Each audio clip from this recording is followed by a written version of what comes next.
నమస్తే, welcome to burning politics. నిత్యం కథనతల dialogue వాడుతూ రణరంగాన్ని తలపించే తెలుగు నేల రాజకీయం రసఖందాయంగా మారింది.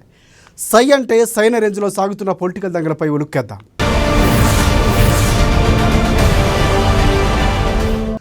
చంద్రబాబుకు బ్లాక్ ఫ్రైడే. కోర్టులో వరుసగా ఎదురు దెబ్బలు. స్కిల్ స్కామ్ అవినీతి కేసులో అరెస్ట్ అయిన చంద్రబాబుకి శుక్రవారాలు కలిసి వస్తున్నట్లు కనిపించడం లేదు. జైలుకు వెళ్ళిన రోజు నుంచి ఆయనకు అన్ని బ్లాక్ ఫ్రైడేలే. కోర్టులో వరుసగా ఎదురు దెబ్బలు తగులుతూనే ఉన్నాయి. అటు సుప్రీంకోర్టులోనూ, విజయవాడలోని సిఐడి కోర్టులోనూ తాజాగా శుక్రవారం ఆయన్ను ఎలాంటి ఊరట లభించలేదు. దీంతో టీడీపీ శ్రేణులు ఇప్పుడు డీలా పడిపోతున్నారు.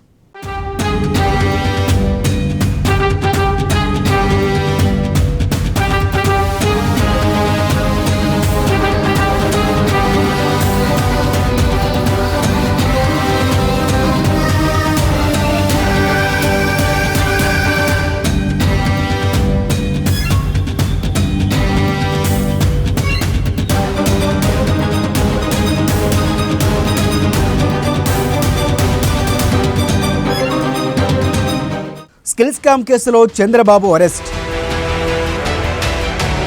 ఏసీబీ కోర్టు నుంచి సుప్రీం కోర్టుకు వెళ్లిన ఎదురు దెబ్బలు.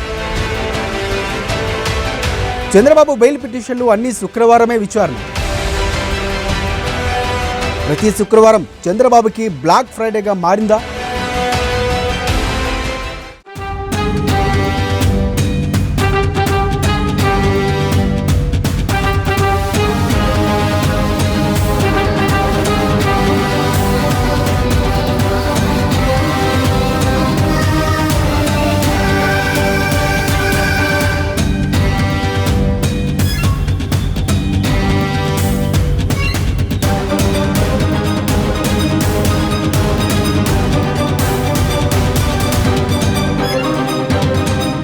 స్కిల్ డెవలప్మెంట్ పేరుతో స్కామ్ చేశారని టీడీపీ అధినేత చంద్రబాబు నాయుడిని ఏసీబీ అరెస్టు చేసి జైలు పాలు చేసింది.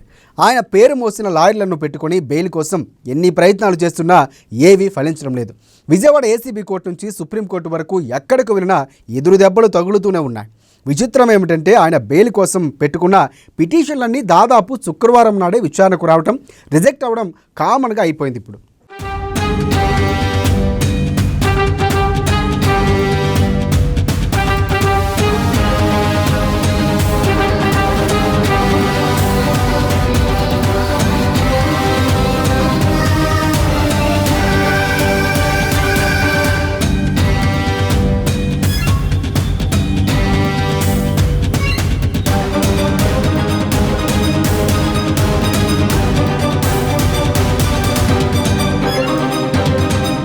తాజాగా ఫైబర్ నెట్ స్కామ్ కేసులో ముందస్తు బెయిల్ కోసం చంద్రబాబు వేసిన పిటిషన్ విచారణ అనంతరం సుప్రీంకోర్టు శుక్రవారం వాయిదా వేసింది. చంద్రబాబు తరఫున సిద్ధార్థ లూత్రా, ఏపీ ప్రభుత్వం తరఫున రంజిత్ కుమార్ వాదనలు వినిపించారు. పిటిషన్పై 3 ఎఫ్ఐఆర్లు ఉన్నాయి. ఒకదానికి సంబంధించిన తీర్పు రిజర్వ్ అయింది. ఈ క్రమంలోనే ఫైబర్ నెట్ కేసులో అరెస్టు చేయవద్దని కూడా ఇప్పటికే కోర్టు చెప్పింది.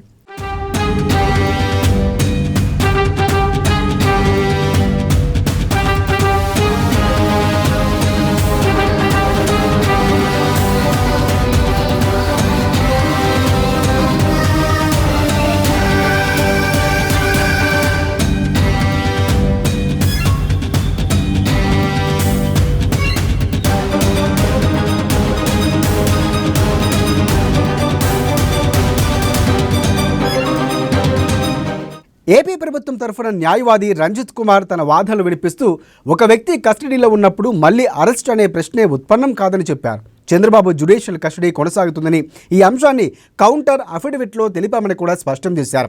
వాదనలు విన్న ధర్మాసనం విచారణను నవంబర్ 8వ తేదీకి వాయిదా వేస్తున్నట్లు ప్రకటించింది. స్కిల్ డెవలప్మెంట్ స్కామ్ కేసులో తీర్పు పెండింగ్లో ఉన్న విషయాన్ని చంద్రబాబు తరఫు లాయర్లకు గుర్తు చేసినప్పటికీ ధర్మాసనం ఆ క్వాష్ పిటిషన్పై తీర్పు వెలువడిన తరువాతనే ఫైబర్ నెట్ కేసుకు సంబంధించి పరిగణలోకి తీసుకుంటామని స్పష్టం చేసింది. క్వాష్ పిటిషన్పై తీర్పును నవంబర్ 8వ తేదీన వెల్లడిస్తామంది ద్విసభ్య ధర్మాసనం.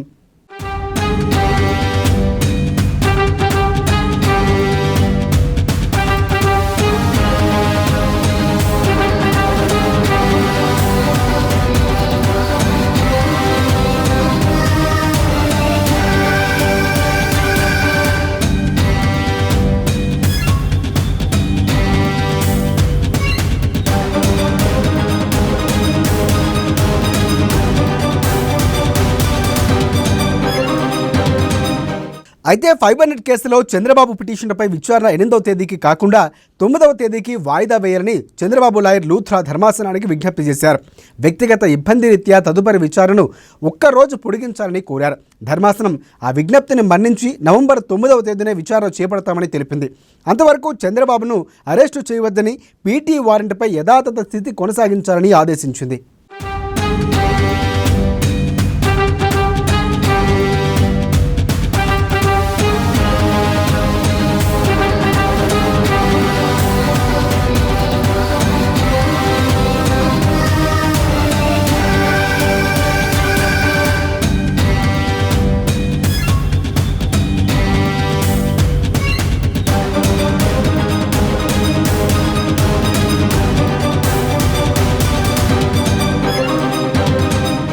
ఇక చంద్రబాబు క్వాష్ పిటిషన్పై ఇప్పటికే పక్షాల వాదనలు పూర్తయ్యాయి. సెక్షన్ 17A మీదనే వాడివేడి వాదనలు జరిగాయి. వాదనలు ముగిసే సమయంలో చంద్రబాబు తరఫు లాయర్ హరీష్ సాల్వే మధ్యంతర బెయిల్ కోసం విజ్ఞప్తి చేశారు. కానీ కేసులో ప్రధాన వాదనలు విన్నామని, ఈ సమయంలో మధ్యంతర బెయిల్ ప్రస్తావన ఉండబోదని, నేరుగా తుది తీర్పు ఇస్తామని ధర్మాసనం స్పష్టం చేసింది. ఈ నేపథ్యంలో ఈ కేసులో తీర్పు ఎలా ఉండబోతుందా అనే ఉత్కంఠ ఇప్పుడు సర్వత్రా ఏర్పడింది.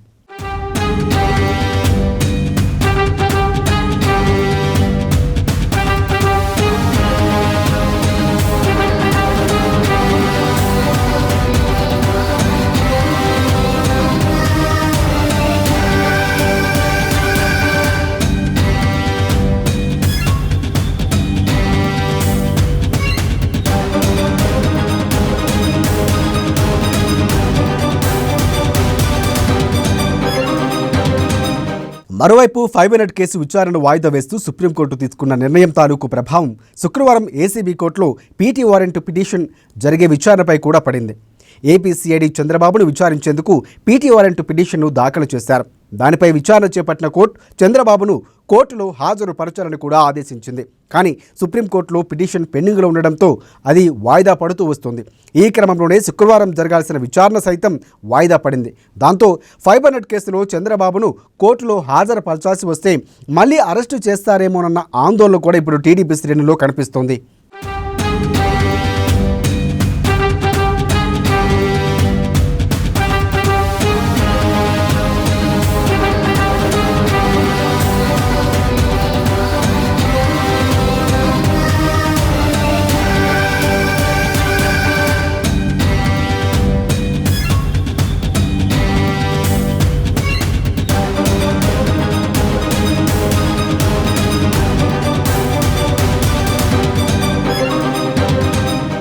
లీగల్ ములాఖత్తుల సంఖ్య పెంచాలని చంద్రబాబు తరఫు లాయర్లు వేసిన పిటిషన్ను శుక్రవారం అవినీతి నిరోధక శాఖ న్యాయస్థానం కొట్టేసింది. ములాఖత్తుల సంఖ్య పెంచేలా ఆదేశాలు ఇవ్వాలని, ఈ పిటిషన్పై అత్యవసర విచారణ చేపట్టాలని చంద్రబాబు లాయర్లు కోరారు. చంద్రబాబు కేసుల విచారణ వివిధ కోర్టుల్లో ఉన్నందున ములాఖతుల సంఖ్య 3కు పెంచాలని పిటిషన్లు అభ్యర్థించారు. అయితే అలా చేయడం సాధ్యం కాదని కోర్టు తెలిపింది. కౌంటర్ దాఖలు చేయాలంటూ ఏపీ సిఐడిని ఆదేశించింది. తాజాగా శుక్రవారం ఈ పిటిషన్ ఏసీబీ కోర్టు ముందుకు రాగా కోర్టు కొట్టివేసింది. ప్రతివాదుల్ని చేర్చకపోవడంతో ఈ పిటిషన్ విచారణకు అర్హత లేదని కూడా తిరస్కరిస్తూ సరి అయిన లీగల్ ఫార్మాట్లోనే దాఖలు చేయాలంటూ చంద్రబాబు తరఫు లాయర్లకు సూచించింది. మొత్తంగా చూస్తే అరెస్టు తరువాత ప్రతి శుక్రవారం చంద్రబాబుకి బ్లాక్ ఫ్రైడేగానే మారినట్లు కనిపిస్తోంది.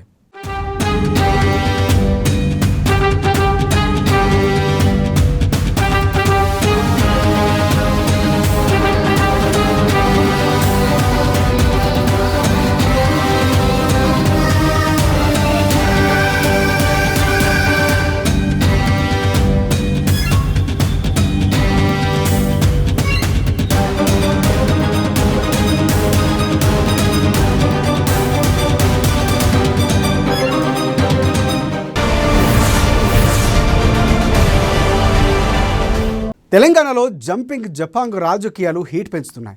ఎన్నికలు సమీపిస్తున్న కొద్దీ నేతలు చొక్కా మార్చుకున్నంత ఈజీగానే పార్టీలు మారుతున్నాయి. నిన్న ఉన్న వాళ్ళు ఈరోజు ఆ పార్టీలో కనిపించడం లేదు. నమ్ముకొని ఉన్న పార్టీలు మొండి చేయి చూపించడంతో పంగనామాలు పెట్టి మరీ ఇతర పార్టీలోకి జంప్ అవుతున్నారు. ఇక ఇప్పటికే బీఆర్ఎస్ నుంచి పలువురు అసంతృప్తి నేతలు ఇతర పార్టీలోకి దూకేశారు. ఈ క్రమంలోనే అసంతృప్తిగా ఉన్న నేతలపై బీఆర్ఎస్ పార్టీ అధిష్టానం స్పెషల్ ఫోకస్ కూడా పెట్టింది. ఆయనను బీఆర్ఎస్కు షాకుల మీద షాకులే తగులుతున్నాయి.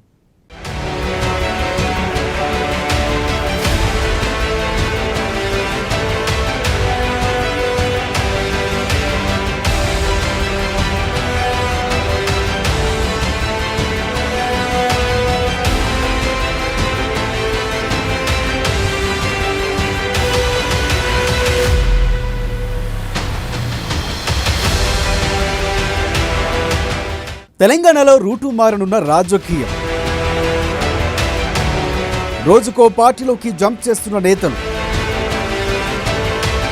హస్తం గూటికి క్యూ కట్టిన బీఆర్ఎస్ నేతలు. కాంగ్రెస్లోకి జిహెచ్ఎంసీ పరిధిలోని బీఆర్ఎస్ కీలక నేతలు. కాంగ్రెస్ జోరుతో కారుకి కష్టకాలం.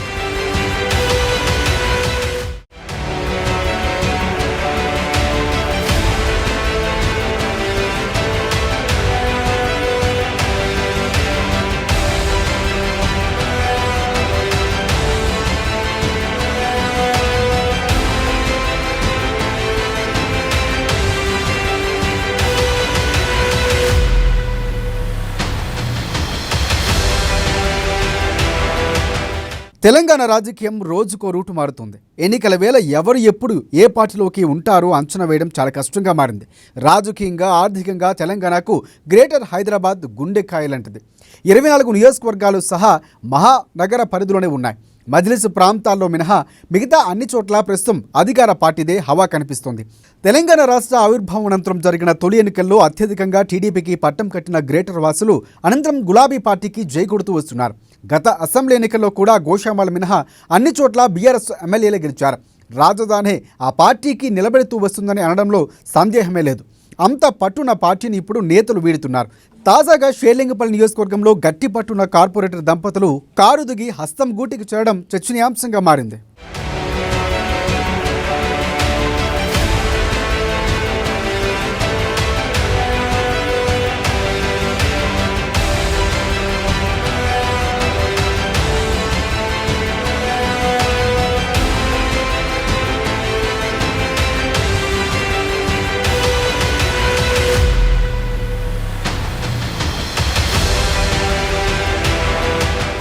ఇక జిహెచ్ఎంసీ ఎన్నికల్లో 150 వార్డులకు గాను బీఆర్ఎస్ 56 స్థానాల్లో విజయం సాధించింది.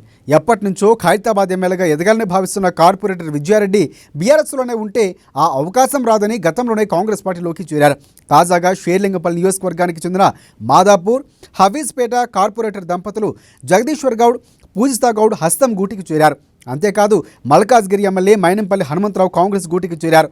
ఆయనతో పాటు అప్పట్లో ఈస్ట్ ఆనందబాగు కార్పొరేటర్ ప్రేమచందర్, మచ్చబొల్లారం కార్పొరేటర్ రాజు జితేంద్రనాథ్ కాంగ్రెస్ పార్టీ కండువ కప్పుకున్నారు.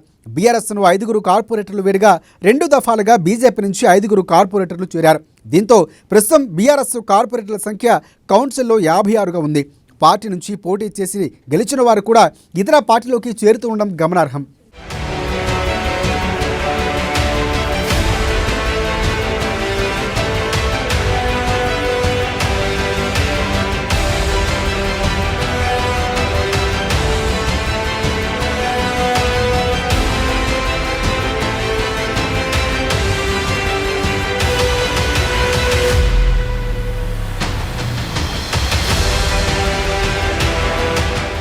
ఎల్బీనగర్ నియోజకవర్గం పార్టీ ఇన్ఛార్జు ముద్దగోని రామ్మోహన్ గౌడ్, ఆయన సతీమణి బిఎన్ రెడ్డి నగర్ మాజీ కార్పొరేటర్ లక్ష్మీ ప్రసన్న కూడా ఇటీవలే హస్తం గూటికి చేరారు. శివారు ప్రాంతాల్లో బలంగా ఉందని అధికార పార్టీ భావిస్తూ ఉండగా అక్కడి నియోజకవర్గాల్లో ఊహించని షాకులు ఇప్పుడు బీఆర్ఎస్ పార్టీకి తగులుతున్నాయి. ఎల్బీనగర్, షేర్లింగంపల్లి, మల్కాజ్గిరిలో నేతలు పార్టీని వీడారు. దీంతో ఆయా నియోజకవర్గాల పరిధిలో బీఆర్ఎస్కు ఇబ్బందికర పరిస్థితులు ఏర్పడ్డాయని కూడా రాజకీయ విశ్లేషకులు చెబుతున్నారు. ఉప్పల్ సిట్టింగ్ ఎమ్మెల్యే భేతి సుభాష్ రెడ్డి అధికార పార్టీని వీడుతారని కూడా ప్రచారం జరుగుతుంది. అభ్యర్థిత్వంపై ఆయన బీజేపీ నేతలతో సంప్రదింపులు జరుపుతున్నట్లు చెబుతున్నారు. హైదరాబాద్ మార్కెట్ కమిటీ చైర్మన్గా, ఎల్బీనగర్ పార్టీ ప్రెసిడెంట్గా, యువజన కాంగ్రెస్ కలెక్టరేట్ అధ్యక్షునిగా, బ్లాక్ ప్రెసిడెంట్గా గతంలో ఎన్నో చేయడం జరిగింది. ఆ రోజు కూడా లోకల్లో ఉన్నటువంటి కొన్ని ఇష్యూల మీద కాంగ్రెస్ పార్టీ వదిలి టీఆర్ఎస్లో జాయిన్ అయ్యి 2 సార్లు ఎమ్మెల్యేగా పోటీ చేయడం జరిగింది. కొద్ది ఓట్లతోటి ఓడిపోయినా కూడా నిత్యం ప్రజలలో ఉండి సేవ చేసే ఉద్దేశంతో నేను కానీ, నా ఫ్యామిలీ కానీ, మా భార్య లక్ష్మీ ప్రసన్న గారు ఒకసారి కార్పొరేటర్గా పనిచేయడం కూడా జరిగింది. ఈరోజు సోనియా గాంధీ, రాహుల్ గాంధీ మరంటే ఎప్పటి నుంచి కూడా మాకు అభిమానం. ఇందిరాగాంధీ అంటే కూడా అభిమానం. అలాగే రేవంత్ అన్న గారితో ఉన్న చనువు, అలాగే బట్టి అన్న గారు, అలాగే ఉత్తమ్ కుమార్ రెడ్డి గారు, కోమటిరెడ్డి వెంకరెడ్డి గారు, అలాగే స్థానికంగా ప్రభాకర్ అన్న కానీ రామన్న కానీ అన్న మల్లు రమణ మా జిల్లా అధ్యక్షుడు చెల్ల నరసింహారెడ్డి అన్న గారు నేను కిందికి వచ్చిన మామూలు స్థాయి కార్యకర్తకి వచ్చిన కాబట్టి అనేది ప్రతి ఒక్కరు మాకు అవగాహన ఉంది. అందరం కలిసి ఉన్న నాయకులు అందరం కూడా కలిసి ఎల్బీనగర్లో బ్రహ్మాండమైన విజయం సాధించే విధంగా కార్యకర్తలకు పనిచేసి తప్పకుండా ఎల్బీనగర్లో కాంగ్రెస్ పార్టీ జెండా ఎగిరిస్తామని చెప్పేసి ఈ సందర్భంగా తెలియజేస్తూ రాబోయే రోజుల్లో తెలంగాణలో కూడా కాంగ్రెస్ పార్టీకి మంచి రోజులు వచ్చే విధంగా మేమంతా కూడా ప్రజలు కూడా ఆశీర్వదిస్తూ భాగ్యనగరం బీఆర్ఎస్కి బలమైన ప్రాంతంగా భావించే కేసీఆర్ వరుసగా గులాబీ రెక్కలు కాంగ్రెస్ గూటికి చేరడంతో అయోమయంలో పడిపోయారు. ఒక్క హైదరాబాద్ మాత్రమే కాదు, తెలంగాణ వ్యాప్తంగా కీలక నేతలంతా అస్సాం గూటికి క్యూ కట్టారు. దీంతో కారు పార్టీ ఎన్నికల ముందు మరింత డీలా పడిపోవడం ఖాయమని కూడా విశ్లేషకుల నుంచి మాటలు వినిపిస్తున్నాయి.